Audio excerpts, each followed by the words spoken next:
ભરૂચમાં ગૌ સન્માન આહવાન અભિયાન અંતર્ગત ગૌમાતાને રાષ્ટ્રમાતાનો દરજ્જો આપવાની માંગ સાથે ભવ્ય રેલી અને આવેદનપત્ર કાર્યક્રમ યોજાયો હતો.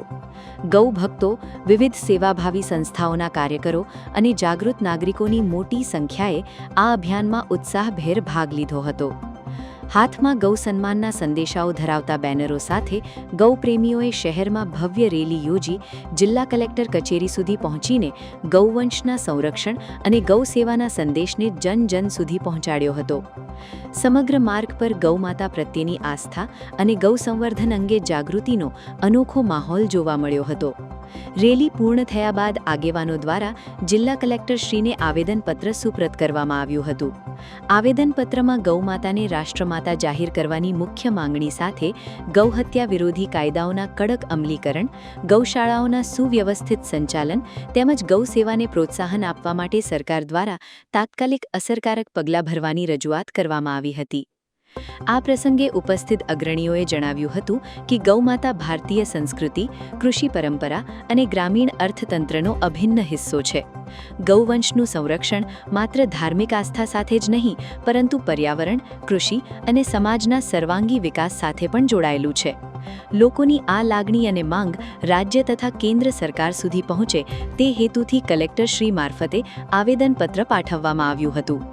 સમગ્ર કાર્યક્રમ દરમિયાન ગૌપ્રેમીઓના ઉત્સાહ અને લોકભાગીદારીએ ભરૂચમાં ગૌ સન્માન અને ગૌ સંરક્ષણ પ્રત્યેની જનજાગૃતિને વધુ મજબૂત બનાવી હતી. મોટી સંખ્યામાં લોકોની ઉપસ્થિતિએ કાર્યક્રમને ભવ્યતા બક્ષી હતી અને શહેરમાં ગૌમાતાના સન્માન માટેનો સંદેશ ગુંજી ઉઠ્યો હતો. ગૌમાતાને સન્માન મળે, ગૌમાતાને રાષ્ટ્રમાતા ઘોષિત થાય. સમગ્ર ગુજરાતમાં અને આખા દેશમાં આપણે ગૌ સન્માન આહવાન અભિયાન માટે જાગૃતિના લીધે સમસ્ત ગૌ ભક્તોની માંગ છે કે ગૌ માતાને સન્માન મળે અથવા ગૌ માતાને રાષ્ટ્રનો દરજ્જો મળે. માતાનો ગૌ હત્યા બંધ થવી જોઈએ.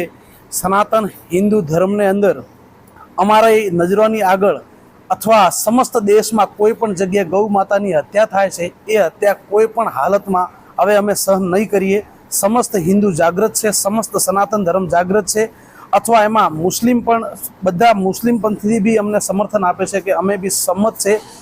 આજે કેન્દ્રમાં બી સરકાર બીજેપી ભાજપની સરકાર છે, રાજ્યમાં બી ભાજપની સરકાર છે, સમગ્ર દેશમાં બી ભાજપની સરકાર છે. અમારી એમના નિવેદન છે પ્રધાનમંત્રી, રાષ્ટ્રપતિ, માનનીય રાજ્યપાલશ્રીને કે ગાય માતાને ગાય સન્માન આહવાન અભિયાનને તહત અમારી માંગ છે એના હિસાબથી ગાયને સન્માન આપે, ગાય માતાને રાષ્ટ્રમાતા ઘોષિત કરે. એના લીધે વારંવાર અમે એમને શાંતિપૂર્વક અમને નિવેદન આપીએ છીએ, અર્જ કરીએ છીએ કે અમે ગાય માતાને સન્માન આપો. YouTube પર KNK મીડિયા નેટવર્કને સબસ્ક્રાઇબ કરો, Facebook અને Instagram પર ફોલો કરો અને દરેક પોસ્ટને લાઇક અને શેર કરવાનું ભૂલશો નહીં.